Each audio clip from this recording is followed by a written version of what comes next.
Hello everyone, আমার নতুন একটি ব্লগে আপনাদের অনেক অনেক ওয়েলকাম। তো রাত 12টার সময় যেহেতু আমার বার্থডে সেলিব্রেশন হবে, তো এখানে আমার বর তারই প্রিপারেশন নিচ্ছে। ও সমস্ত কিছু ভালোভাবে ডেকোরেট করে নিচ্ছে, আর সেই সময় আমি চলে এসেছি কিচেনে। আর আজকে আমি ডিনারে বানিয়েছি ব্রেড পিৎজা আর রয়েছে ডিম সেদ্ধ। তো এখন চলুন দুজনে মিলে ডিনারটা সেরে ফেলি, কারণ আর একটু পরেই তো রয়েছে কেক কাটা। ওর সাজানো তো কমপ্লিট হয়ে গেছে, আর ডিনার সেরে নেওয়ার পর আমিও রেডি হয়ে বসে গেছি কেক কাটার জন্য, কারণ এখন রাত 12টা বাজে। ও যেহেতু এতটা আমার জন্য করেছে, আমারও তাই ভালো লাগছিল না একা একা কেক কাটতে, তাই আমি ওকে বললাম তুমিও এসো, দুজনে মিলে কেক কাটি। কেক কেটে নেওয়ার পর এখন অনেকটাই লেট হয়ে গেছে, এবার আমরা ঘুমিয়ে পড়ি, কারণ কাল সকাল সকাল আবার বেরোনোর রয়েছে। তো এখন রেডি হয়ে গেছি আর যাচ্ছি একটা জায়গায়। যেহেতু আমার বার্থডেটা উইকডেজে পড়েছে আর অফিস তো ওকে যেতেই হতো, তাই ও আজ অফিসটা হাফ ডে করে এসছে। আর এখন আমরা বেরিয়ে পড়েছি আর যাচ্ছি রটারডামে। আমাদের এখান থেকে বাস স্টপ আর স্টেশন কোনোটাই বেশি দূর নয়, হেঁটে ওই 7 to 10 মিনিটস মতো লাগে। এখন যেহেতু কিছুদিন ট্রেনগুলো সব বন্ধ রয়েছে, তাই বাসে করে যাওয়া ছাড়া আর কোনো উপায় নেই। তাই হাঁটতে হাঁটতে এখন চলুন বাস স্টপের দিকে এগোনো যাক।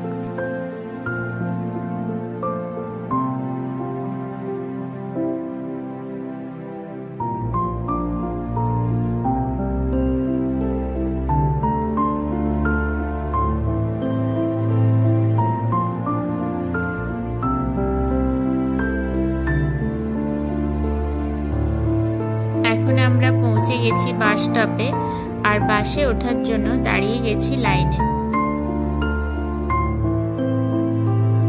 এখন আমরা উঠে গেছি বাসে, আর কিছুক্ষণের মধ্যেই বাসটা ছেড়ে দেবে। তো এই কিছুক্ষণ হলো আমাদের বাসটা ছেড়ে দিয়েছে। তো এখন চলুন বাইরের ভিউটা দেখতে দেখতে যাওয়া যাক।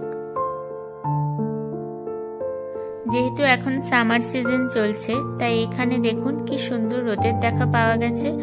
এখানে তো বৃষ্টি প্রায়ই হতে থাকে, রোদের দেখা সেরকম পাওয়া যায় না বললেই চলে। আর যেদিনই রোদের দেখা পাওয়া যায় কি যে ভালো লাগে। সিটির থেকে বাইরে এলে এরকম চারিদিকে সবুজ গাছপালায় ভরা গ্রামগুলো দেখতে পাওয়া যায়। অনেকদিন পর বিদেশে এসে আবার এমন সুন্দর গ্রামগুলো দেখতে পাচ্ছি।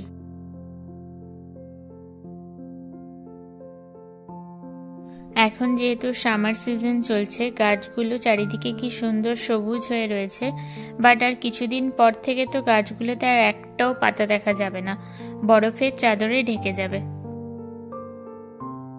এখন আমরা বাসে করে পৌঁছে গেলাম রটারডাম সেন্ট্রালে। এখান থেকে আমরা এবার উঠব মেট্রোতে। তো এখন চলুন যাওয়া যাক। এবার আমরা উঠে গেছি মেট্রোতে। ফাইনালি এবার আমরা পৌঁছালাম আমাদের ডেস্টিনেশনে। জায়গাটা দেখুন কি দারুণ।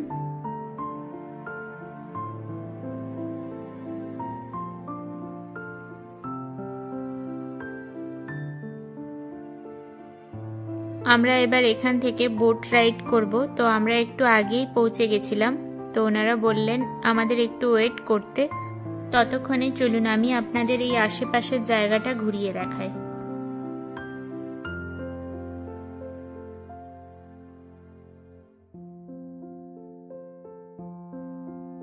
টিকিটটা আমরা অনলাইনেই বুকিং করে রেখেছিলাম, আর এখানে এসে টিকিটটা ফার্স্টে স্ক্যান করিয়ে নিলাম। আর এখন বোটে ওঠার জন্য দাঁড়িয়ে পড়েছি লাইনে।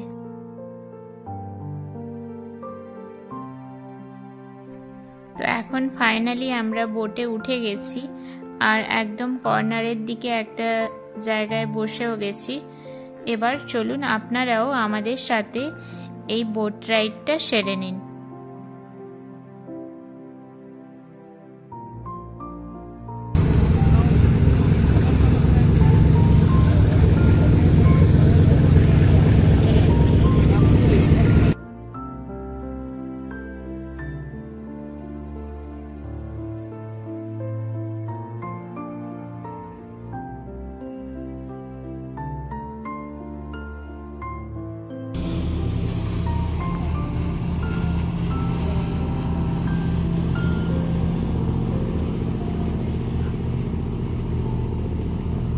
যেহেতু উপরে কোনো শেডের ব্যবস্থা ছিল না, তাই প্রচন্ড গরম লেগে গেছে। আর এখন তাই নিয়ে নিয়েছি একটা কর্নেটো।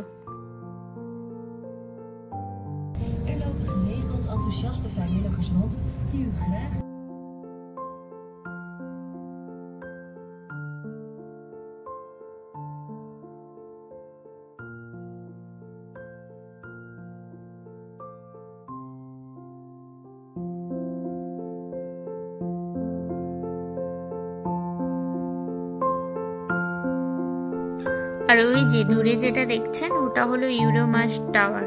ওখান থেকে এই হারবারটাকে এবং রটারডাম শহরটাকে অনেক উপর থেকে খুব সুন্দরভাবে দেখা যায়।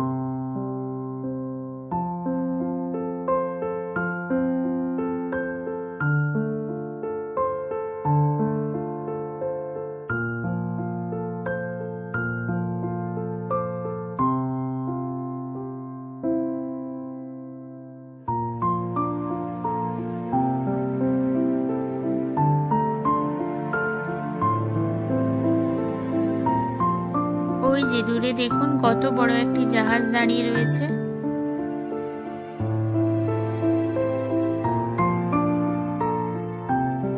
আর এই জাহাজটিকে দেখুন এতটাই বড় ছিল যে জুম করতে পুরো জাহাজটা আমার ফোনের ক্যামেরাতে একদমই আসছিল না।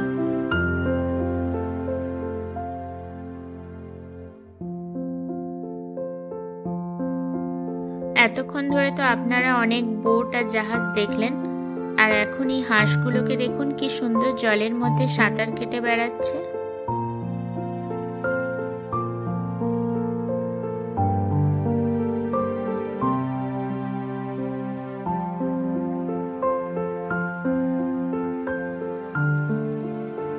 আর দূরে যে ওই হোয়াইট কালারের শিপটা দেখা যাচ্ছে, এটা হলো রটারডামের সবথেকে বড় প্যাসেঞ্জার শিপ।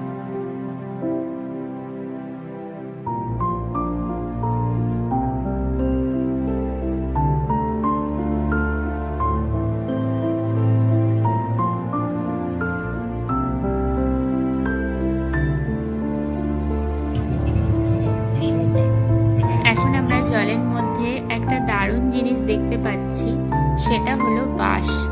জলের মধ্যে বাস চলছে, আর এটার নাম হলো ওয়াটার বাস। এটি হলো এমন একটি বাস যেটা স্থলপথ দিয়ে তো যায়, প্লাস জলপথ দিয়েও যেতে পারে।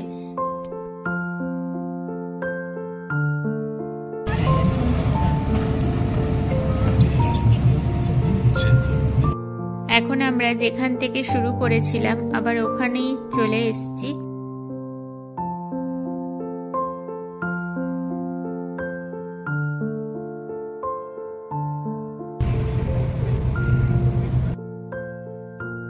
তো আমাদের এই বোট রাইডিং তো শেষ হলো, এবার চলুন বাড়ির দিকে এগোনো যাক।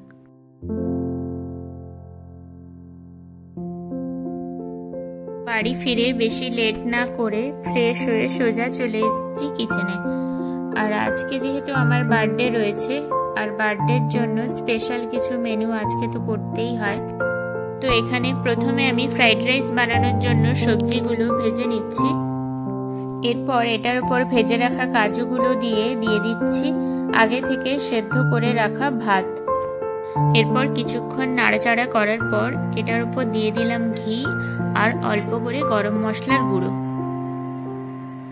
এখন আমি বানাচ্ছি আলুর দম। প্রথমে তেল গরম হতে আমি এটার উপর দিয়ে দিয়েছি ফোড়নে গোটা গরম মশলা। এরপর কয়েক সেকেন্ড মতো নেড়ে নিয়ে এটার উপর আমি দিয়ে দিচ্ছি বেটে রাখা আদা। আদাটা কিছুক্ষণ ভেজে নেওয়ার পর আমি এটার উপর দিয়ে দিলাম টমেটো কুচি। এরপর আমি এটার মধ্যে দিয়ে দিয়েছি পরিমাণ মতো নুন, সামান্য হলুদ গুঁড়ো আর লঙ্কার গুঁড়ো। এরপর আমি এটাকে ভালোভাবে কষিয়ে নিচ্ছি। এরপর আমি গ্যাসের ফ্লেমটা লোতে রেখে এটার মধ্যে দিয়ে দিলাম সামান্য টক দই। আর এদিকে দেখুন আমার বর আমার জন্য বানাচ্ছে পায়েস। আমার মশলা তো কষানো হয়ে গেছে, এবার এটার মধ্যে দিয়ে দিচ্ছি ভেজে রাখা আলুগুলো। এবার এই আলুটা দিয়ে কিছুক্ষণ কষানোর পর দিয়ে দিয়েছি পরিমাণ মতো জল এবং সবশেষে দিয়ে দিলাম কিছুটা পরিমাণ ঘি আর সামান্য গরম মশলার গুঁড়ো। আমার আলুর দম তো একেবারেই রেডি। আর ওদিকে ওর পায়েসটাও হয়ে এসছে।